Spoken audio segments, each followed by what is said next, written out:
میرے انتہائی محترم دوستوں، بزرگوں، عزیزوں، یہ ہماری دعوت کی مجلس ہیں، وہی امت ہے، وہی وعدے ہیں اور وہی اللہ اپنی قدرت کے ساتھ ہے۔ صرف اتنی بات ہے کہ ان احکام کو ہم تک پہنچانے والے محمد صلی اللہ علیہ وسلم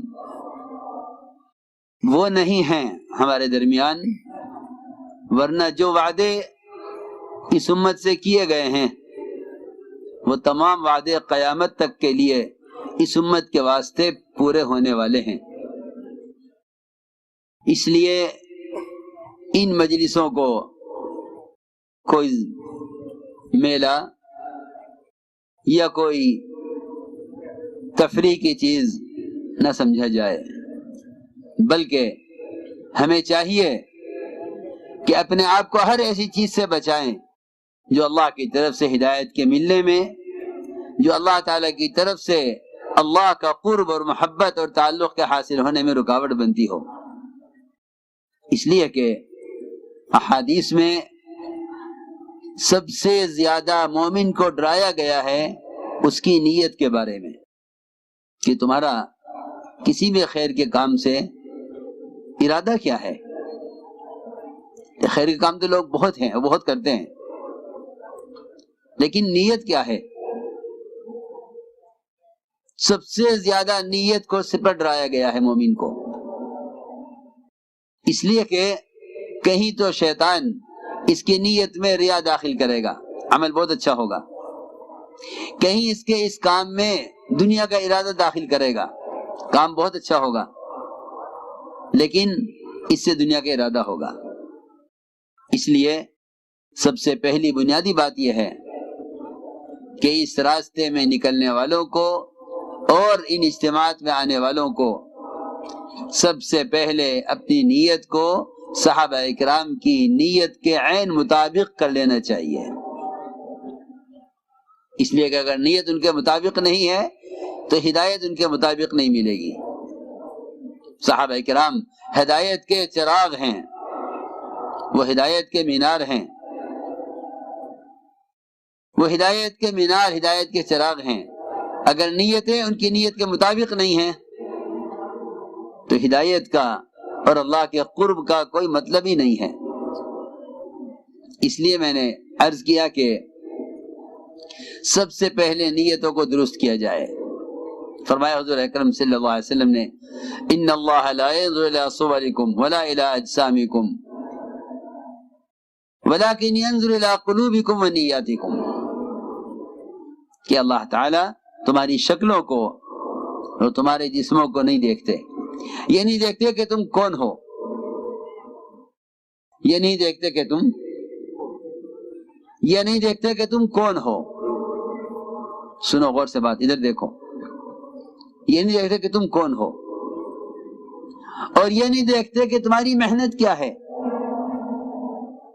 اللہ تعالیٰ سے پہلے دیکھتے ہیں کہ تمہاری نیت کیا ہے، پہلے دیکھتے ہیں کہ تمہاری نیت کیا ہے۔ سنو غور سے بات، نیچے بیٹھ کے بات سنو نا۔ پہلے دیکھتے ہیں کہ تمہاری نیت کیا ہے۔ میں اس پر عرض کروں گا کہ اجتماعات میں آنے والا ہر فرد وہ سب سے پہلے اپنے دل کے اندر جھانک کر یہ دیکھے کہ اس کے اس اجتماع میں آنے میں کیا ارادہ، کیا نیت ہے۔ اگر ایک رائی کے دانے کے برابر بھی اور اگر ایک پیسے کے برابر بھی کسی بھی دل کے کسی گوشے میں دنیا کا ارادہ ہے تو ہدایت کا ارادہ اور دنیا کا ارادہ ایک دل میں جمع نہیں ہو سکتے۔ عمر رضی اللہ تعالیٰ عنہ نے عجیب بات فرمائی ہے۔ یہ فرمایا کہ جو شخص اللہ کے راستے میں نکلے اللہ کے کلمے کو بلند کرنے کے لیے اور اس کے دین کو دنیا میں پھیلانے کے لیے، اور وہ نکلنے کے زمانے میں ایک سستی چیز بکتی ہوئی دیکھ رہا تھا، اس کو خرید لیا اور آگے جا کر اس کو مہنگا بیچ دیا، یہ نفع اس نے حاصل کیا، اور اس نفع کو حاصل کر کے اس کا ارادہ اس نفع کو اللہ کے راستے میں ہی خرچ کرنے کا ہے۔ پھر وہ اسی دین کو پھیلانے کی کوشش میں آگے بڑھا، یہاں تک کہ وہ میدان میں مشرکین کے ہاتھوں قتل کر دیا گیا۔ حضرت عمر نے فرمایا کہ اس کو شہید نہیں کہہ سکتے۔ لوگوں نے تعجب کیا، مومنین آپ کیا کہہ رہے ہیں، کیوں نہ شہید کہیں؟ فرمایا تمہیں معلوم نہیں ہے، یہ نکلا تھا اجتماع کے ارادے سے، یہ نکلا تھا اجتماع کے ارادے سے، یہ نکلا تھا اللہ کے دین کو بلند کرنے کے لیے، اللہ کے کلمے کو بلند کرنے کے لیے، اس کے دین کو پھیلانے کے لیے، لیکن اس نے اس اجتماع میں اور اس نے اس نکلنے کے زمانے میں ایک چھوٹی سی تجارت کی ہے، آنے والے مجمع سے دنیاوی نفع اٹھانے کے لیے، یا نکلنے کے زمانے میں کوئی چیز بیچ کر اور خرید کر مال کمانے کا اس نے عمل کیا ہے۔ فرمایا کہ یہ مقتول ہے، شہید نہیں ہے، میں مقتول شہید نہیں ہے، اس لیے کہ ہدایت کا وعدہ تو صرف اس کے لیے ہے، ہجرت تو صرف اس کی اللہ کے یہاں مقبول ہے جس کا ارادہ اللہ کے رسول کے سوا اور کچھ نہ ہو۔ اس لیے ہم نے بات عرض کی ہے کہ ایک تو نیتیں درست ہوں، کیونکہ یہ سب سے بڑی رکاوٹ ہے اللہ کی طرف سے ہدایت کے ملنے میں۔ دوسری ضروری بات یہ ہے کہ اس پورے اجتماع کے دوران موبائلوں کا استعمال نہ ہو۔ اگر جبرائیل محمد صلی اللہ علیہ وسلم کے پاس آسمان سے وحی کے پہنچانے کے ایک اہم کام کے لیے بھی آپ کے پاس نہیں آ سکتے، آپ کے گھر کے پردے پر گھوڑے کی تصویروں کے ہونے پر، تو پھر ہمیں کیسے اس بات کی امید ہے کہ ملائکہ ہماری مجلسوں میں نازل ہوں اور ہم ملائکہ کو پروں میں رہ کر تربیت اور ہدایت حاصل کریں؟ یہ کیسے ممکن ہو سکتا ہے؟ اس حرام کو ہلکا سمجھنا اور اس کی جواز کی شکلیں نکالنا یہ اچھی بات نہیں ہے، اس لیے کہ صحابہ کرام وہ ہدایت کے لیے ایسے ہیں جیسا اندھیری راتوں میں ستارے وہ راستے دکھانے کے لیے ہوتے ہیں۔ اصحابی کا نجوم، میرے صحابہ ستاروں کی طرح ہیں۔ حضرت عمر رضی اللہ تعالی عنہ وہ ایک حلال چیز کے نقصانات کو دیکھتے تھے، حلال کے مفاسد کو دیکھتے تھے کہ یہ چیز حلال ہے، اس کا نقصان کیا ہے، چیز حلال ہے، اس کا نقصان کیا ہے، اور کہتے تھے کہ یا رسول اللہ اس کو حرام کرا دیجئے، اس کا نقصان ہم دیکھ رہے ہیں۔ شراب کے نفع سے انکار نہیں کیا، شراب کے نفع سے انکار نہیں کیا قرآن نے کہ نفع ہے، لیکن اس کے نفع کے ساتھ اس کا نقصان بیان کیا۔ اور صحابہ کرام نے، حضرت عمر رضی اللہ خاص طور پر شراب کے نشے کا نقصان، شراب کے نشے کا نقصان وہ عبادات میں دیکھا کہ اس کی وجہ سے نماز میں خلل ہو رہا ہے۔ سوچو، غور سے سنو، اس کی وجہ سے نماز میں خلل ہو رہا ہے کہ لوگوں کی نمازیں بگڑ رہی ہیں۔ ہر وہ چیز جو مومن کی عبادت میں خلل پیدا کرے وہ چیز پاس رکھنے کے قابل نہیں ہے۔ ہم تو فرائض میں بھی اس کی پرواہ نہیں کرتے، ہم تو فرائض میں اس کی پرواہ نہیں کرتے۔ وہ صحابی جو اپنے باغ میں نفل نماز پڑھ رہے تھے، اس نفل نماز کے دوران چڑیا کو باغ سے نکلنے کا راستہ نہ ملا، اتنا گھنا باغ کہ چڑیا کو نکلنے کا راستہ نہ ملا۔ اس سے نفل نماز میں جو خلل پیدا ہوا کہ دھیان نہیں رہا کہ کون سی رکعت ہے، اس پر پورے باغ کو، جو 50,000 کا باغ تھا، جو ان کی کمائی کا واحد ذریعہ تھا، اس باغ کو صدقہ کر دیا، یہ کہہ کر کہ جو چیز ہماری عبادت میں خلل پیدا کرے ہم اس چیز کو رکھنا نہیں چاہتے۔ اللہ اکبر۔ حلال آمدنی کا ذریعہ، حلال آمدنی کا ذریعہ باغ 50,000 کی اس کی قیمت تھی، لیکن صحابی کی صرف نفل نماز، فرض نہیں، ظاہر بات ہے کہ وہ نفل نماز باغ میں نفل ہی پڑھ سکتے ہیں، فرض نہیں پڑھ سکتے، فرض مسجد میں پڑھتے ہیں۔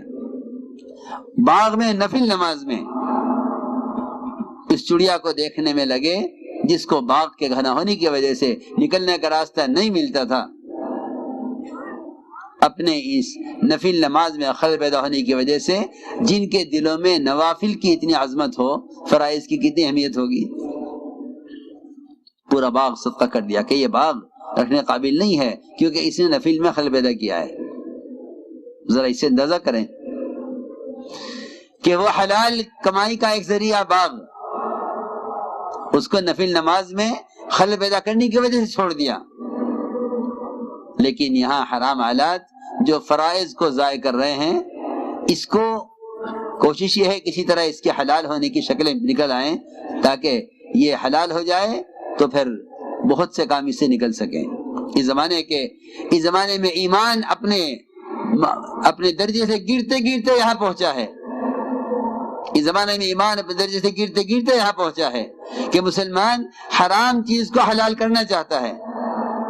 وہ صحابہ تھے جن کا ایمان اس درجے پر تھا کہ وہ ایک حلال چیز کو اس کے نقصانات کی وجہ سے حرام کرانا چاہتے تھے۔ عرض کیا کہ یا رسول اللہ شراب حرام کرا دیجئے، نمازیں خراب ہو رہی ہیں، عمل میں کیسے حرام کرو اس چیز کو جس کو اللہ نے حلال کیا ہے؟ نہیں، آپ اللہ سے کہیے یہ شراب حرام ہو جائے۔ حضرت عمر کی چاہت پر شراب حرام ہوئی ہے، جی ہاں، عبادات میں خلل پیدا کر رہی تھی۔ حضرت عمر کی چاہت پر پردے کا حکم آیا ہے کیونکہ بے پردگی معاشرے کو خراب کر رہی تھی، بے پردگی معاشرے کو خراب کر رہی تھی۔ اس لیے میں عرض کر رہا تھا کہ ان آلات نے، ان چیزوں نے عبادات کا خشوع بالکل ختم کر دیا، تو لوگ اس کے جواز کی کوشش میں لگے ہوئے ہیں، جی ہاں، اور تعویلیں کرتے ہیں، تعویلیں، حالانکہ حدیث میں صراحت ہے، حدیث میں صراحت ہے کہ سب سے سخت عذاب میں جہنم میں وہ ہوں گے جو تصویر لینے والے ہوں گے، سب سے سخت عذاب میں۔ میں عرض کر رہا تھا کہ ہمیں چاہیے کہ اپنی ان مجلسوں کو واقعی ذکر کی مجلس بنائیں، اور ذکر کی مجلس کو کہتے ہیں جس میں دل پر خوف اور خشیہ اور اللہ تعالیٰ کی عظمت اور اللہ تعالیٰ کی بڑائی اور اس کی عظمت شان کا تأثر ہو دل میں، اس کو ذکر کی مجلس کہتے ہیں۔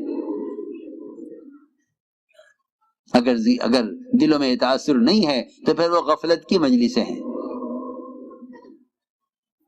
اس لیے میرے عزیز دوستو، اس 3 دنوں میں تو ہم اپنے آپ کو پابند بنائیں اس کا، اس لیے کہ تربیت مطلوب ہے، تربیت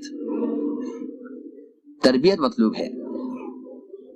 فرماتے تھے وہ ذکر اور وہ تذکرے اور وہ مجلسیں جن سے اللہ کا تأثر پیدا نہ ہو وہ کانوں کی عیاشی ہے، وہ کانوں کی عیاشی ہے جس سے اللہ کا تأثر پیدا نہ ہو۔ اس لیے ہمیں چاہیے کہ اپنے آپ کو ان 3 دنوں میں اپنے آپ کو خروج کے زمانے اپنے آپ کو اس کا پابند بنائیں، اس لیے کہ تربیت مطلوب ہے، اللہ کی ذات کے ساتھ تعلق مطلوب ہے، اللہ کی ذات کے ساتھ تعلق مطلوب ہے، اللہ کا تأثر پیدا کرنا مطلوب ہے دعوت سے۔ اور دعوت کا خاصہ ہے یہ کہ دعوت اللہ کا تأثر پیدا کرتی ہے، کہ دعوت اللہ کا تأثر پیدا کرتی ہے۔ اللہ کا تأثر اتنا پیدا ہوگا جتنا اللہ کو بولا جائے گا۔ اس لیے اللہ تعالی نے قرآن میں شرط لگائی ہے، فرمایا ان تنصروا اللہ ینصرکم ویثبت اقدامکم۔ میں نے آیت اس لیے پڑھی تھی تاکہ سب سے پہلے پورا مجمع اس بات کو سمجھے کہ مسلمان کو اپنے پورے دین پر چلنے کا اختیار کیوں نہیں ہے، اور مسلمان کو اپنے دین پر استقامت کیوں نہیں ہے۔ کہیں ماحول رکاوٹ ہے، کہیں قانون رکاوٹ ہے، کہیں ان کے معاشی مسائل دین پر چلنے میں رکاوٹ ہیں، کہیں کہتے ہیں کہ حکام رکاوٹ ہیں۔ سب سے پہلا سوال یہ ہے کہ مسلمان کو اپنے دین پر چلنے میں کلی اختیار کیوں نہیں ہے؟ سب سے بنیادی وجہ یہ ہے کہ سب سے پہلے مسلمان نے اس کام کو چھوڑا ہے جس کام پر اللہ تعالی کی طرف سے اس کی مدد کی جاتی تھی اس کے دین پر قائم رہنے کے لیے، اس کی مدد کی جاتی تھی اس کے دین پر قائم رہنے کے لیے۔ اللہ نے قرآن میں اسی طرح فرمایا ان تنصروا اللہ ینصرکم ویثبت اقدامکم، اگر تم اللہ کے دین کے مددگار ہو تو اللہ تمہاری مدد کرنے والے ہیں اور تمہارے قدموں کو دین پر جمانے والے ہیں۔ اللہ تعالیٰ کی نصرت کی، اللہ تعالیٰ کی مدد اور نصرت کی جو سب سے بڑی شکل ہے وہ اللہ تعالیٰ کی طرف سے مسلمان کی مدد رعب کے ذریعے کی جاتی ہے۔ مسلمان مرعوب نہیں ہوتا بلکہ مسلمان کے مقابل آنے والا مرعوب ہوتا ہے، مسلمان مرعوب نہیں ہوتا، کیونکہ اللہ تعالیٰ نے قرآن میں فرمایا ہے کہ جو اللہ کا پیغام بندوں تک پہنچائیں گے وہ اللہ کے غیر سے نہیں ڈریں گے، اللہ ان کے دلوں میں غیر کا خوف نکال دیں گے۔ لا یخشون احدا الا اللہ، یہ اللہ کا وعدہ ہے کہ جو اللہ کے بندوں کو اللہ کی طرف بلائیں گے اللہ سب سے پہلے ان کے دلوں سے اپنے غیر کا خوف نکال دیں گے۔ جب ان کے دلوں سے اللہ کے غیر کا خوف نکل جائے گا تو انہیں اپنے دین پر چلنے میں کوئی رکاوٹ ان کے رکاوٹ نہیں ہوگی۔ اس لیے ایک حقیقت ہے کہ اللہ تعالیٰ نے مسلمانوں کی نصرت کا اور ان کے اپنے دین پر جمنے کا جو وعدہ کیا ہے وہ وعدہ صرف دعوت اللہ پر کیا ہے۔ ان تنصروا اللہ ینصرکم ویثبت اقدامکم، اگر تم اللہ کے دین کے مددگار ہو تو اللہ تمہاری مدد کرنے والے ہیں اور تمہارے قدموں کو دین پر جمانے والے ہیں۔ لیکن سب سے پہلے یہ معلوم ہونا چاہیے کہ اللہ کے دین کی نصرت کیا ہے۔ جی ہاں، پہلے معلوم ہونا چاہیے کہ اللہ کے دین کی نصرت کیا ہے۔ نصرت کسے کہتے ہیں؟ لوگ خیر کے کاموں میں مال خرچ کر دینے کو دین کی نصرت سمجھ بیٹھے ہیں۔ لوگ خیر کے کاموں میں مال خرچ کر دینے کو دین کی نصرت سمجھ بیٹھے ہیں۔ اس کا نقصان یہ ہوا کہ مسلمان جو عملی سرمایہ ہے، مسلمان جو عملی سرمایہ ہے اس کی پوری قوت وہ لگی دنیا کے حاصل کرنے پر، اور دنیا کا کچھ حصہ اس نے خرچ کر دیا ہے خیر کے کاموں پر۔ اسے یہ سمجھتا ہے کہ میرا دنیا کمانا خیر ہے کیونکہ میں خیر کے کام میں خرچ کرنے کے لیے کما رہا ہوں۔ میں کچھ کہنا چاہتا ہوں، ضروری بات ہے، اس کی جان اور اس کا وقت اور اس کی کوشش اور محنت وہ لگی دنیا پر، اور دنیا کمائی ہوئی دنیا کا کچھ حصہ خرچ ہوا دین پر، دین کے نام پر۔ اس سے اس کے بدن کا مجاہدہ ہدایت کے حاصل کرنے کے لیے نہیں ہوا، بلکہ اس کے بدن کا مجاہدہ کمانے کی شکلوں پر خرچ ہوا، کمائی کا کچھ حصہ خیر کے کام میں خرچ ہو گیا۔ ہم سمجھتے تھے جب تک مسلمان بذات خود دو کاموں کے لیے خود نہیں تھکے گا، ایک علم، دوسرے دعوت، ایک علم اور دعوت، اگر اس کے لیے خود نہیں تھکے گا تو مال کے راستے سے نہ اسلام قائم ہوا ہے نہ ہوگا، اور مال کے راستے سے نہ دین آیا ہے نہ آئندہ کبھی آئے گا۔ اس لیے کہ دین، اس کے احکامات تو بندے کی ذات سے متعلق ہیں، مال سے متعلق نہیں ہے۔ دین کا مال سے کوئی تعلق نہیں ہے، دین کا مال سے کوئی تعلق نہیں ہے۔ انبیاء علیہ السلام مالدار ہوتے تھے، لیکن نبوت کے بعد ان پر فقر آتا تھا، اس لیے تاکہ قوم یہ نہ سمجھے کہ نبی کے پاس مال ہوگا تو ان کا کام چلے گا، لہذا مال روک لو تاکہ کام رک جائے۔ یہ منافقین کہتے تھے لا تنفقوا على من عند رسول اللہ حتى ينفضوا، کہ ان کا مال روک دو تاکہ ان کا کام رک جائے۔ جی ہاں، اس زمانے میں لوگوں کا خیال یہ ہے کہ کسی خیر کے کام کو روکنے کے لیے وہ کہتے ہیں کہ ان کا مالی تعاون مت کرو، ان کا کام ختم ہو جائے گا۔ ہاں، اللہ نے دکھلایا یہ کہ نہیں، ہم نے وہ کام دے کر بھیجا ہے آپ کو کہ اس کام میں ہم مدد براہ راست آسمانی نظام سے کریں گے۔ یہ بات سب کے ذہن میں رہے کہ مادی اسباب پر، مادی شکلوں پر اسلام کا قائم ہونا موقوف نہیں ہے۔ مادی اسباب پر، مادی شکلوں پر اسلام کا قائم ہونا موقوف نہیں ہے، نہ مال کی شکل سے دین کے قائم ہونے کا تعلق ہے، نہ خدا کی قسم حکام کی شکل سے دین کے قائم ہونے کا کوئی تعلق ہے، ہرگز نہیں۔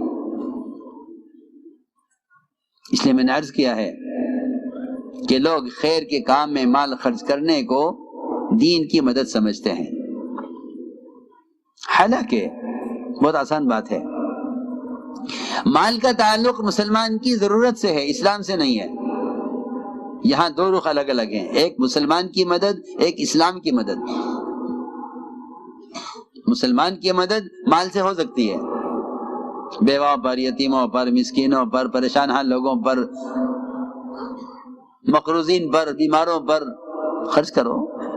قرآن نے بہت اس کے فضائل بیان کیے، لیکن مال کو سمجھنا دین کی مدد کے لیے، اور مال سے سمجھنا کہ دین کی نصرت ہوگی کہ نہیں۔ دین کی نصرت کا تعلق تو ہر فرد کے خود اپنی ذات کے اعتبار سے استعمال ہونے پر ہے۔ فرمایا ان تنصروا اللہ ینصرکم، کہ اگر تم اللہ کے دین کے مددگار ہو تو اللہ تمہاری مدد کرنے والے ہیں اور تمہارے قدموں کو دین پر جمانے والے ہیں۔ سوال اس بات کا ہے کہ دین کی نصرت کیا ہے؟ ایک روایت میں ہے، یہ فرمایا حضور اکرم صلی اللہ علیہ وسلم نے کہ مدد کرو ظالم کی بھی مظلوم کی بھی۔ صحابہ نے عرض کیا تعجب سے کہ یا رسول اللہ، ظالم کی مدد کیسے کریں؟ مظلوم کی مدد کرنا سمجھ میں آتا ہے کہ مظلوم ہے، لیکن ظالم کی مدد کیسے کریں؟ آپ نے فرمایا ظالم کی نصرت یہ ہے کہ اس کو ظلم کرنے سے روکا جائے۔ اس سے معلوم ہو گیا کہ دین کی نصرت وہ نہی المنکر، اور دین کی نصرت وہ منکر کرنے والے کو منکر سے باز رکھنا، یہ دین کی نصرت ہے۔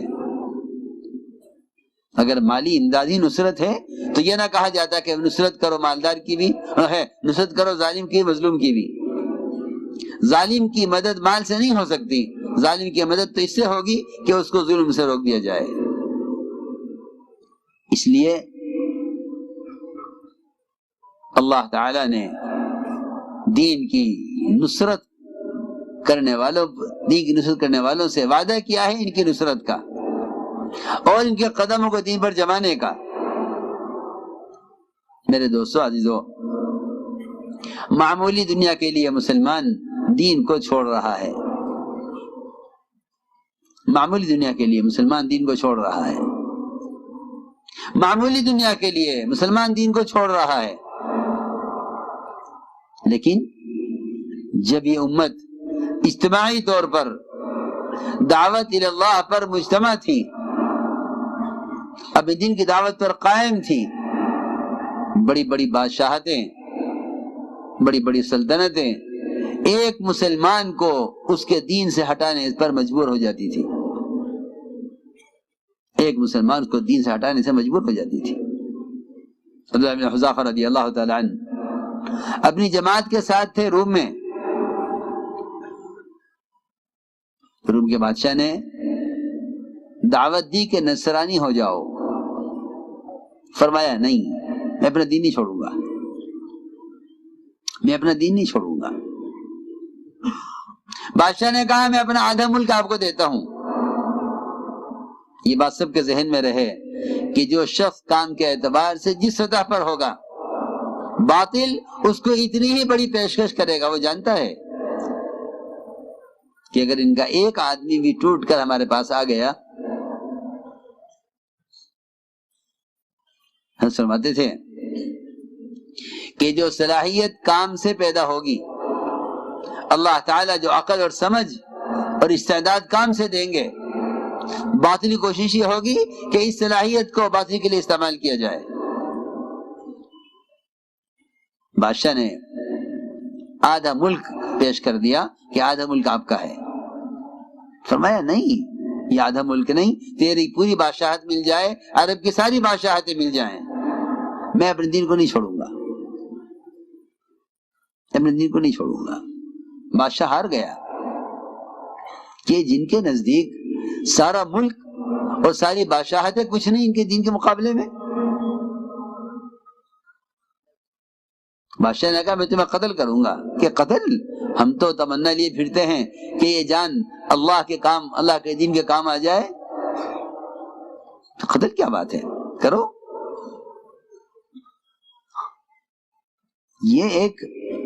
یہ جو واقعات ہیں، ان واقعات سے صرف تاریخ بتانا مقصود نہیں ہے، بلکہ ان واقعات سے مدد کے ضابطے بتلانا ہے کہ اللہ کی مدد کا ضابطہ کیا ہے. اللہ کی مدد کا ضابطہ کیا ہے. ان واقعات سے ضابطے بتانے ہیں مدد کے. کیوں مسلمان کہے کہ ہم مجبور ہیں؟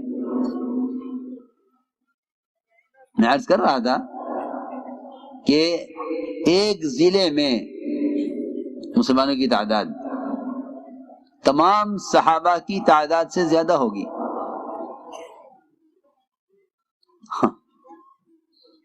ایک ضلع میں تعداد تمام صحابہ کی تعداد سے زیادہ ہوگی. لیکن یہ کہیں کہ ہم کچھ نہیں کر سکتے. کیوں؟ ہم نے ایسا کون سا کام کیا کہ جس سے اللہ تعالیٰ کی غیبی مددیں اٹھ گئیں؟ میرے دوستو عزیزو، یہ بات یاد رکھنا کہ اللہ کی غیبی نصرتیں وہ انفرادی دعوت کے ساتھ ہیں. اللہ کی غیبی نصرتیں انفرادی دعوت کے ساتھ ہیں. ایک ایک فرد کے پاس خود چل کر جانا اور جا کر اس کو دعوت دے کر اس کو اللہ کی طرف لانا، اللہ تعالیٰ کی طرف سے مدد کا وعدہ اس پر ہے. حضور اکرم صلی اللہ علیہ وسلم سفر میں تھے، ایک دیہاتی کو گزرتے ہوئے دیکھا، آپ نے خود آگے بڑھ کر اس کو دعوت دی، کہا کہ اللہ کی وحدانیت کی اور میری رسالت کی گواہی دیتے ہو؟ اس نے فوراً پوچھا کہ اس میں گواہ کون ہے؟ آپ نے یہ نہیں فرمایا کہ میرے صحابہ ساتھ ہیں گواہی دیں گے. آپ نے فرمایا کہ اس وادی کے کنارے پر جو درخت کھڑا ہوا ہے یہ درخت گواہی دے گا کہ میں اللہ کا رسول ہوں. روایت میں ہے وہاں سے وہ درخت زمین پھاڑتا ہوا آیا اور آپ کے سامنے آ کر کھڑا ہوا اور 3 مرتبہ درخت نے گواہی دی کہ بے شک آپ اللہ کے رسول ہیں، بے شک آپ اللہ کے رسول ہیں، بے شک آپ اللہ کے رسول ہیں صلی اللہ علیہ وسلم. دیہاتی نے اسلام قبول کیا. میرے دوستو عزیزو، نبوت کی لائن کی جو اذیتیں ہیں، نبوت کی لائن کی جو اذیتیں ہیں وہ ان رواجی چیزوں میں نہیں ہیں جو آج چل رہی ہیں دین کی باتوں کو پھیلانے کے لیے، بلکہ نبوت کی لائن کی جو اذیتیں ہیں وہ آپ کے طریقے دعوت میں ہیں. نبوت کی لائن کی اذیتیں آپ کے طریقے دعوت میں ہیں. جو آپ کا طریقہ دعوت ہے اس کے ساتھ غیبی مددوں کا وعدہ ہے. دیکھو نا کتنی بڑی مدد. آپ صلی اللہ علیہ وسلم دعوت دینے کے لیے چلے، سخت گرمی کا وقت تھا، دھوپ سر پر، آپ سایہ تلاش کرتے کرتے چل رہے تھے، آپ نے جا کر دعوت دی، آپ کی دعوت کو سختی کے ساتھ رد کیا گیا۔ ہم تو یہ سوچتے ہیں کہ جو بات طلب لے کر آئے اس کو سنا دیں، حالانکہ حضور اکرم صلی اللہ علیہ وسلم جتنے آپ ابو طالب کی ہدایت کے حریص تھے، اتنے ہی آپ ابو جہل کی ہدایت کے بھی حریص تھے۔ ایک بہت ساتھ دینے والے، ایک بہت ستانے والا، دونوں کی ہدایت کی تمنا برابر، دونوں کی ہدایت کی تمنا برابر، ابو طالب کی بھی اور ابو جہل کی بھی، دونوں کی ہدایت کی تمنا برابر۔ آپ صلی اللہ علیہ وسلم خود تشریف لے گئے، آپ کی بات کو سختی سے رد کیا گیا۔ روایت میں ہے کہ آپ کو اتنا غم تھا اس کا کہ آپ قرن ثعالب تک پہنچ گئے، آپ کو ہوش نہیں تھا غم کی وجہ سے کہ ہماری بات کو قبول نہیں کیا۔ اتنا غم تھا آپ کو کہ قرن ثعالب پہنچنے تک آپ کو ہوش نہیں تھا۔ وہاں پہنچے آپ تو اچانک ایک دھماکہ ہوا جس سے آپ متوجہ ہوئے، کہ کون ہے؟ کہ ہاں ہم ہیں جبرائیل۔ کیا بات ہے؟ جبرائیل نے آ کر عرض کیا کہ اللہ نے آپ کا دعوت دینا بھی سن لیا اور آپ کی دعوت کا رد کرنا بھی سن لیا۔ اللہ نے مجھے اس لیے بھیجا ہے کہ میرے ساتھ یہ پہاڑوں کا فرشتہ ہے، یہ دو پہاڑ جبل احمر، ابو قبیس، یہ دو پہاڑ ہیں، آپ حکم دیجئے ہم ان دونوں پہاڑوں کو آپس میں ملا کر ان نہ ماننے والوں کو کچل کر ختم کر دیں۔ یہ مدد، یہ غیبی مدد ہے، ان نہ ماننے والوں کو کچل کر ختم کر دیں۔ میں یہ واقعات اس لیے عرض کر رہا ہوں تاکہ ہم اس دعوت کی نقل حرکت کے تمام اعمال میں، خروج میں، گشتوں میں، ملاقاتوں میں ان نصرتوں کے یقین کی طرف آئیں،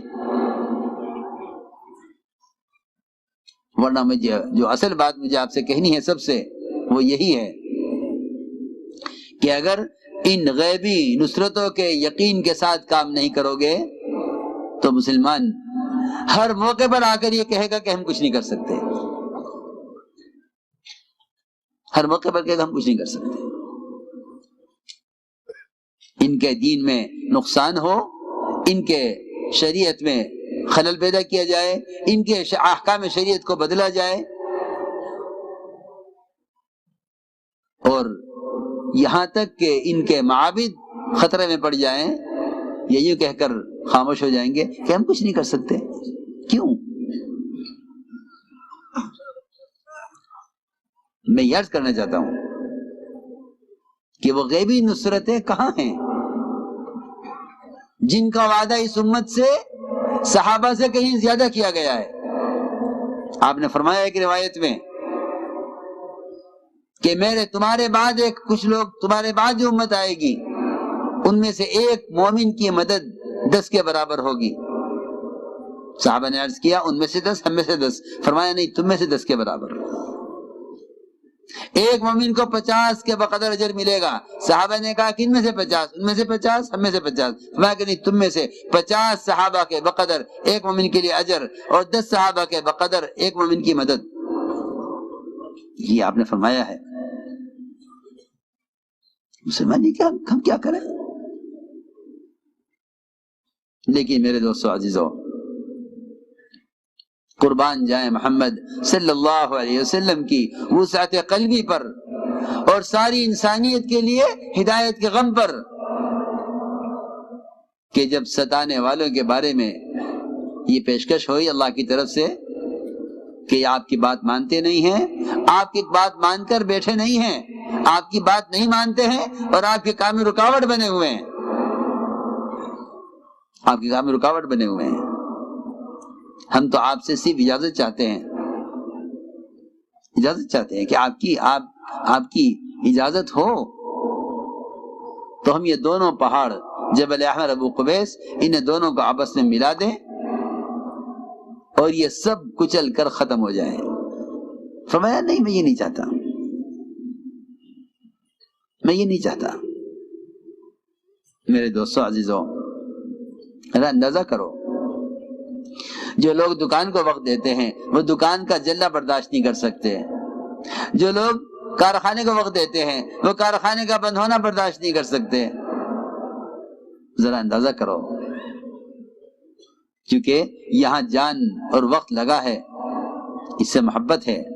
انبیاء علیہ السلام اپنی ساری کوشش لگاتے ہیں اللہ کی مخلوق کو اللہ سے جوڑنے پر. وہ ستانے والوں کو باقی رکھنا چاہتے ہیں کہ نہیں، میں یہ نہیں چاہتا. فرشتے نے کہا ان میں سے کوئی ایمان لانے والا نہیں ہے. آپ نے فرمایا اگر یہ بات طے بھی ہو چکی ہے کہ ان میں کوئی ایمان لانے والا نہیں ہے، تب بھی میں چاہتا ہوں کہ ان کو باقی رکھا جائے، ان کو باقی رکھا جائے، تاکہ ان کی پشت میں جو اولادیں چھپی ہوئی ہیں وہ پیدا ہوں گی، پھر وہ بڑی ہوں گی، پھر میں ان کو دعوت دوں گا، وہ اسلام میں داخل ہوں گی. یعنی دعوت میں اتنی وسعت ہے، دعوت میں اتنی وسعت ہے کہ امت، حضور اکرم صلی اللہ علیہ وسلم نے امت بنائی ہے، امت. اس لیے آپ کی دعوت میں سب سے اہم چیز یہ ہے کہ آپ کی دعوت میں وسعت ہے. آپ کسی انسان کا درجہ اس سے کم نہیں سمجھتے تھے کہ آپ اس کو خود دعوت دیں. آپ نے امت جو بنائی ہے وہ دعوت میں اپنی وسعت قلبی سے بنائی ہے. جی ہاں، قومیت سے، برادری سے، رنگ سے، زبان سے، لغت سے، ان سب سے اونچے ہو کر کام کیا ہے. ہاں، یہ نہیں یہ کس قبیلے کے ہیں اور یہ کس رنگ کے ہیں، یہ کس زبان کے ہیں، نہیں. حضور اکرم صلی اللہ علیہ وسلم نہ آپ علاقائی نبی ہیں، نہ آپ کی محنت علاقائی ہے، نہ آپ قوم کے نبی ہیں، نہ آپ کی محنت قومیت کی بنیاد پر ہے، بلکہ ساری انسانیت کی طرف آپ مبعوث ہیں. اس لیے آپ کی دعوت کی سب سے اہم چیز یہ ہے کہ آپ کی دعوت میں عمومیت ہے، آپ کی دعوت میں عمومیت ہے. امت عمومیت سے بنی ہے. اس لیے میں بات ہماری یاد رکھنا کہ ہمارے اس کام میں طبقاتی جوڑ نہیں ہے، فلاں طبقے کو جوڑے، فلاں طبقے کو جوڑے، کہ نہیں، امت تو طبقات میں بٹی ہوئی ہے. یہ کام تو امت کو جمع کرنے کے لیے ہے، یہ کام بکھری ہوئی امت کو جمع کرنے کے لیے ہے. امت طبقات میں بٹی ہوئی ہے، یہ کام امت کو جمع کرنے کے لیے ہے. اس لیے حضور اکرم صلی اللہ علیہ وسلم نے آپ نے کبھی بھی انتقام سے کام نہیں لیا، کیونکہ انسانیت کی ہلاکت کا جذبہ اور ہدایت کا جذبہ، یہ دونوں جذبے ایک دل میں جمع نہیں ہو سکتے، کہ جذبہ ہدایت کا بھی ہو، ہلاکت کا بھی ہو. یہ دونوں جذبے مومن کے دل میں جمع نہیں ہو سکتے. ہلاکت کا بھی جذبہ ہو، ہدایت کا بھی جذبہ ہو، یہ نہیں ہو سکتا. حضور اکرم صلی اللہ علیہ وسلم کی آپ کی دعوت میں سب سے اہم چیز یہ ہے کہ آپ کی دعوت میں عمومیت ہے. آپ کسی انسان کا درجہ اس سے کم نہیں سمجھتے تھے کہ آپ اس کو خود دعوت دیں. تو میں نے عرض کیا کہ حضور اکرم صلی اللہ علیہ وسلم نے امت جو بنائی ہے وہ امت آپ کی وسعت قلبی سے. اس لیے سب سے زیادہ داعی کو صبر پر اور سب سے زیادہ دعوت دینے والے کو برداشت کرنے پر آمادہ کیا گیا ہے. انبیاء علیہ السلام سے بکریاں چروائی گئی ہیں، ان کو برداشت کا اور مشقت کا عادی بنانے کے لیے. ان سے بکریاں چروائی گئی ہیں ان کو برداشت کرنے کا اور مشقت کا عادی بنانے کے لیے کہ ایسا جانور ان سے چروایا کہ جس پر نہ سواری کر سکتے ہیں، نہ بکری پر بوجھ رکھ سکتے ہیں، اور نہ ان کو مار سکتے ہیں،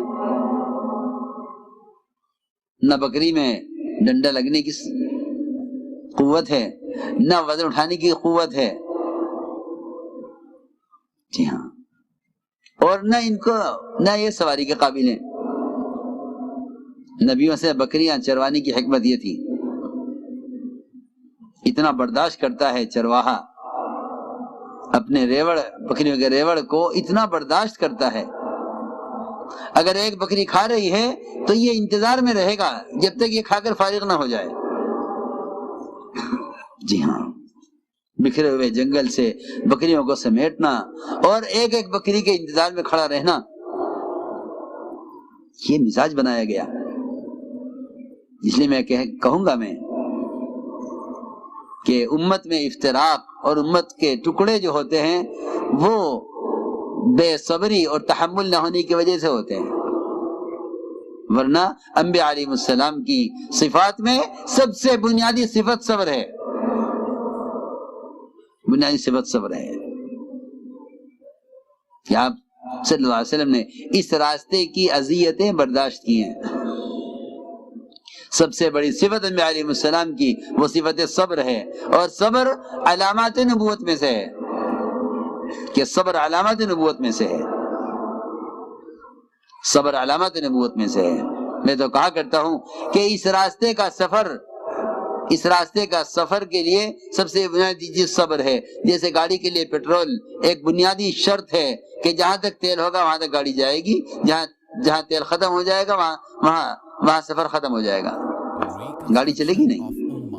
اس کام کے کرنے والے گاڑی چلے گی نہیں صبر کے بغیر،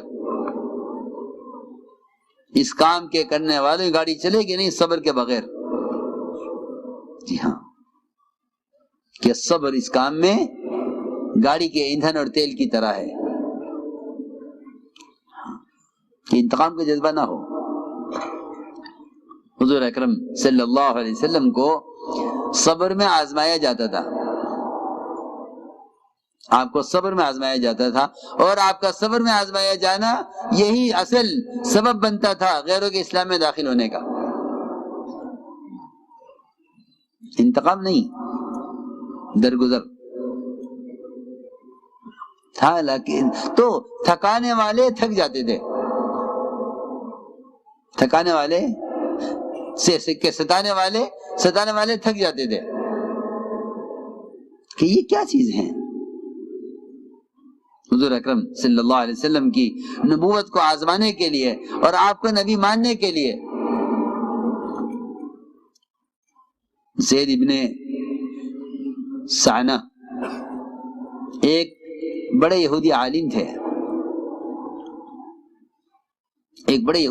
تھے، اپنی کتابوں میں حضور اکرم صلی اللہ علیہ وسلم کے سارے اوصاف اور علامتیں پڑھی، پھر حاضر خدمت ہوئے اور آپ کو دیکھا اور دیکھ کر سمجھ گئے کہ ہاں ظاہری علامتیں ہیں کہ آپ نبی ہیں، لیکن ایک ایسی علامت کتابوں کے اندر پڑھی ہے ہم نے، وہ کہتے ہیں زید بن سعنہ کہ ایسی علامت کتابوں کے اندر پڑھی ہے ہم نے کہ ان کو جتنا ستایا جائے گا ان کے تحمل میں، ان کے صبر میں، ان کی برداشت میں اتنا زیادہ اضافہ ہوگا، لیکن انہیں کیسے آزمایا جائے۔ دیکھو میں ایک بہت بزرگ بات کر رہا ہوں، کام کرنے والے پر کوئی بھی حال آتا ہے کسی کی بھی طرف سے، یہ فوراً شکایت لے کر آ جاتے ہیں کہ ہمیں ستایا گیا ہے۔ حضور اکرم صلی اللہ علیہ وسلم نے ستانے والوں کی شکایت کا ارادہ کیا، کس سے؟ اللہ سے۔ آج کل لوگ کہتے ہیں بھائی ٹھیک ہے ہم تو اللہ ہی سے کہیں گے، سنو تو صحیح میں کیا کہہ رہا ہوں، ہاں حالت آتے ہیں کہ اللہ سے کہیں گے، ہم شکایت اللہ سے کریں گے، کسی سے نہیں کرتے کہ نہیں. صبر کا تقاضا یہ ہے کہ اللہ سے بھی شکایت مت کرو. سنو، صبر اسے کہتے ہیں کہ اللہ سے بھی شکایت مت کرو. صبر اسے کہتے ہیں کہ اللہ سے بھی شکایت مت کرو. حضور اکرم صلی اللہ علیہ وسلم نے شکایت کا ارادہ کیا اور بددعا کرنا چاہا چند لوگوں کے لیے، ان کے نام لے کر فلاں فلاں فلاں فلاں. اللہ تعالی نے فرمایا لیس لک من الامر شیء، آپ کو بددعا کرنے کا حق نہیں ہے. آپ تو اپنا کام کیجئے، ہم جانتے کہ یہ ظالم ہیں، آپ اپنا کام کیجئے. تو میں نے عرض کیا کہ کام شروع سے لے کر آخر تک اذیتوں کے برداشت کرنے کا ہے، تو لوگ ستائیں گے. اور بلکہ فرمایا حدیث میں کہ سب سے زیادہ سخت امتحان میں انبیاء علیہ السلام ہوتے ہیں، اور ان کے بعد جو ان کے کام کے، ان کے طریقے کے زیادہ مشابہ ہوگا، اس میں اتنے زیادہ حالات آئیں گے. ایک صحابی نے عرض کیا نا کہ آپ کی معیت چاہتے ہیں، آپ سے محبت چاہتے ہیں. فرمایا اگر ہماری محبت چاہتے ہو اور ہمارا ساتھ چاہتے ہو تو پھر پریشانیوں کے لیے، فقر و فاقے کے لیے، تنگی کے لیے تیار ہو جاؤ. فرمایا اس کے لیے تیار ہو جاؤ. تو میں نے عرض کیا کہ زید بن سعنہ جب آئے، آپ کو دیکھا تو دیکھ کر سمجھ گئے کہ ہاں یہ اللہ کے نبی ہو سکتے ہیں صلی اللہ علیہ وسلم. اس تلاش میں تھے کہ کوئی معاملہ ہو آپ کے ساتھ، کوئی معاملہ آپ کے ساتھ کریں جس سے پتہ چلے آپ کی بردباری کا، آپ کے صبر و برداشت کا. آپ کو چند مسلمانوں پر مال خرچ کرنے کی ضرورت تھی، انہوں نے بطور قرض مال پیش کر دیا کہ یہ لیجئے میں قرض دیتا ہوں، آپ یہ مال خرچ کر دیں اور مجھے اس سونے کے بدلے میں اتنی کھجوریں فلاں تاریخ میں دے دیں. معاملہ کیا آپ کے ساتھ، کیونکہ معاملات سے معلوم ہوتا ہے، یہ بہت اہم چیز ہے. آدمی کی انسانیت، جی ہاں، آدمی عبادات میں تو بہت ترقی کر لیتا ہے، لیکن اصل اس کی حیثیت، اصل اس کا دین جو معلوم ہوتا ہے، وہ آ کر معاملات پر، عبادات میں بہت آگے ہیں لیکن معاملات میں صفر نکلتے ہیں. اور یہ بات یاد رکھنا ہماری ہمیشہ کہ جو معاملات میں صفر ہے وہ دنیا میں چاہے عابد ہو، لیکن خدا کی قسم آخرت میں عبادات کے اعتبار سے بھی صفر ہے. آخر عبادت کے اعتبار سے بھی صفر ہے. بلکہ اتنا ہی نہیں، بلکہ عبادات، ساری عبادات حق والوں کو دے کر، یہ عابد حق والوں کو گناہ لے کر جہنم کی طرف دھکا دیا جائے گا. روایت میں ہے طرح فی النار. اصل چیز یہ ہے، یہ لوگوں کو ان کی عبادات اور ان کے حج اور عمرے اور ان کے خیر کی راہوں میں مال خرچ کرنے کے کارنامے، وہ ان کو ان کے معاملات کی طرف سے خوش فہمی کے اندر ڈال دیتے ہیں کہ آپ ایسے ہیں، آپ تو ایسے ہیں، آپ تو ایسے ہیں، آپ تو ایسے ہیں. جی ہاں، ڈال دیتے اس میں، اور آدمی سوچتا رہتا ہے. اور بعض مرتبہ بلکہ یہ اللہ تعالیٰ کا دستور ہے کہ معاملات میں حکم توڑنا یہ قیامت میں عبادات کے اعتبار سے صفر کر دے گا، کہ ساری عبادت حق والے اڑیں گے. تو میں عرض کر رہا تھا کہ معاملات سے بنیاد بنتے ہیں کسی کو پہچاننے کا، اور وہ ساتھ رہ کر معاملات کر کے معلوم ہوتا ہے. ایک صاحب نے کہا عمر رضی اللہ تعالیٰ سے کہ فلاں آدمی کے اخلاق بڑے اچھے ہیں.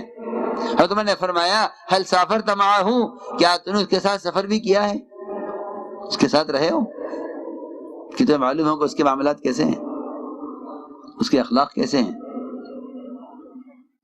یہاں حضور اکرم صلی اللہ علیہ وسلم کے اخلاق کو، آپ کے صبر کو، آپ کی برداشت کو جانچنے کے لیے، آپ کی بردباری کو جانچنے کے لیے انہوں نے مال پیش کیا. اور آپ نے فرمایا ٹھیک ہے، ہم اس تاریخ میں تمہیں اتنی کھجوریں دیں گے. روایت میں ہے کہ جو تاریخ طے ہوئی تھی اس قرض کے ادا کرنے کے لیے، اس کی ادائیگی کا دن آنے سے 3 دن پہلے، اس تاریخ سے 3 دن پہلے حضور اکرم صلی اللہ علیہ وسلم بقیع میں تھے. آپ بقیع میں تھے. یہ آئے، آپ صلی اللہ علیہ وسلم کا گریبان پکڑا اور آپ کو دھکا دیا دیوار کے ساتھ، اور سخت لہجے میں بات کی آپ سے. یہ بھی کہا تم قریشیوں کا کام، تم قریشی ٹال مٹول کرتے ہو، وقت پر کسی کا حق ادا نہیں کرتے. یہ سارا منظر، حالانکہ ابھی 3 دن باقی ہیں، ابھی 3 دن باقی ہیں، لیکن یہ معاملہ اور یہ زیادتی آپ کے ساتھ. حضور اکرم صلی اللہ علیہ وسلم نے انتہائی تحمل کے ساتھ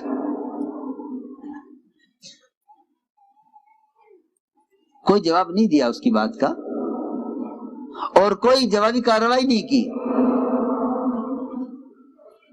کوئی جوابی کارروائی نہیں کی. لوگ بیچارے اس کوشش میں ہوتے ہیں کہ اگر اپنے دفاع کے لیے اینٹ کا جواب پتھر سے نہیں دیا گیا تو ہم ختم ہو جائیں گے. حالانکہ اللہ کی جو مدد صبر پر آتی ہے وہ مدد انتقام پر نہیں آتی.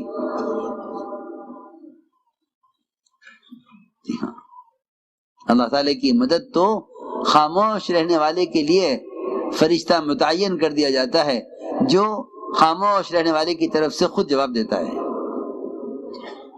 ابھی ہمیں فرشتوں کے جواب دینے کا، کیونکہ ہم آواز نہیں سنتے نا، ہم آواز نہیں سنتے فرشتوں کی، ورنہ خدا کی قسم صبر کرنے والے کی طرف سے جو فرشتہ جواب دیتا ہے اس کے جواب کا اثر اور اس کے جواب، اس کے دفاع کا اثر براہ راست دشمن کے دل پر پڑتا ہے.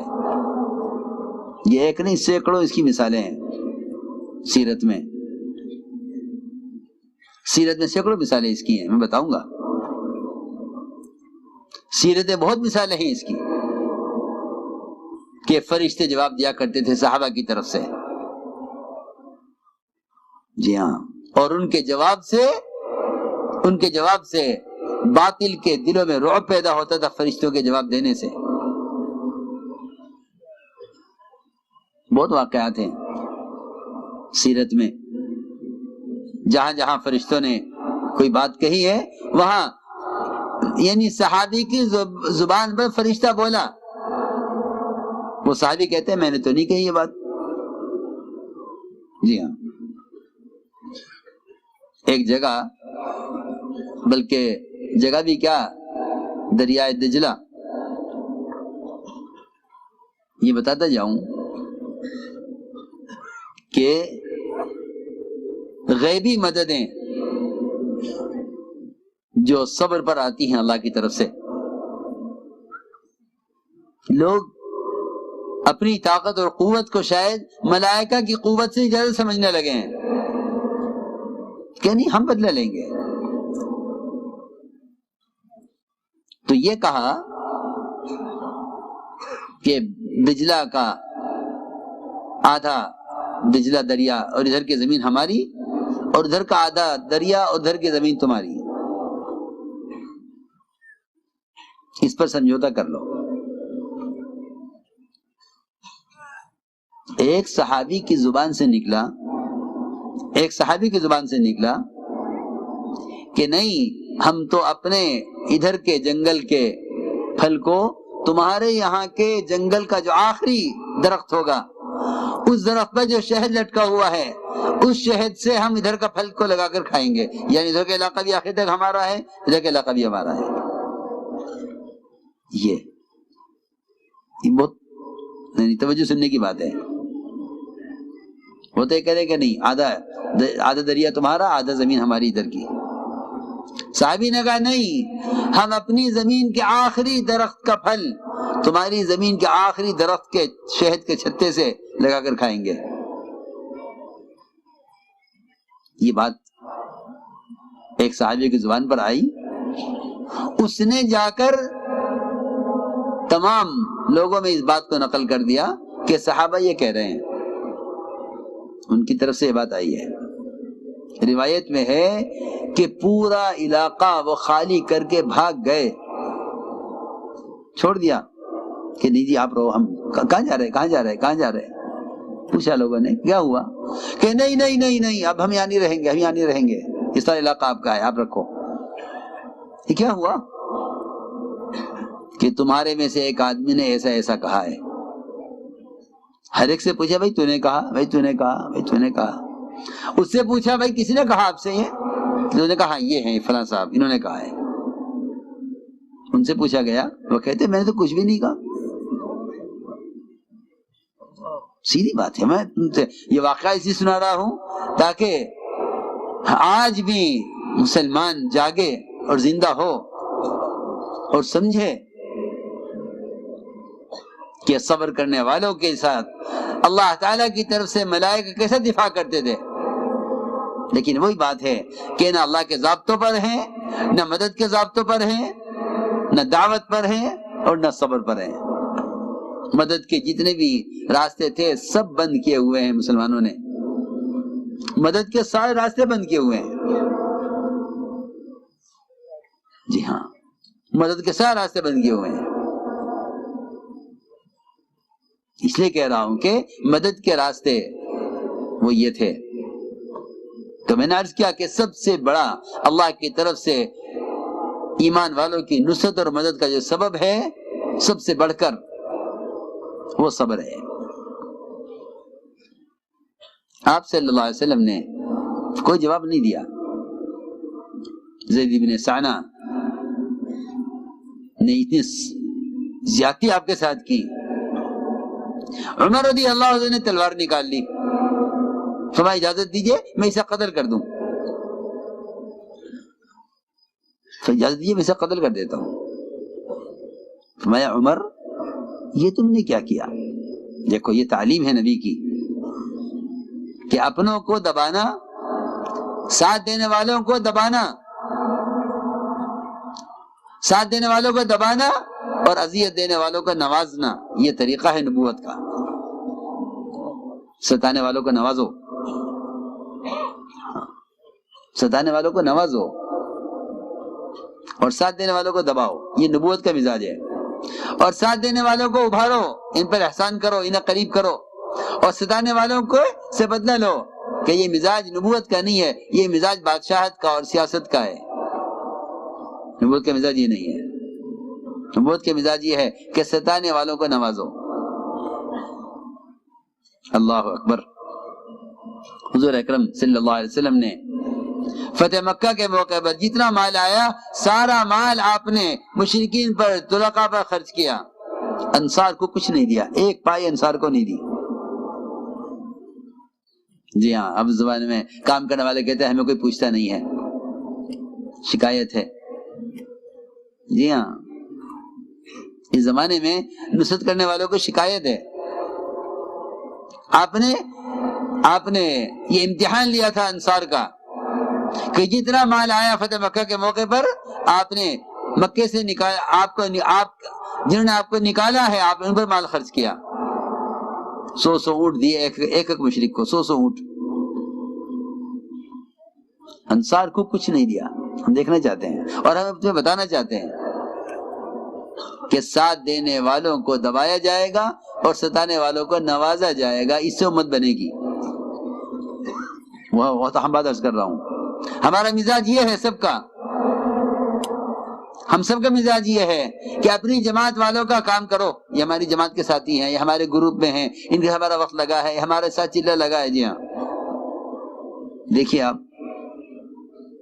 حالانکہ حکم یہ تھا کہ اپنوں کے ساتھ معاملہ کرنا اور اجنبیوں کے ساتھ احسان کرنا.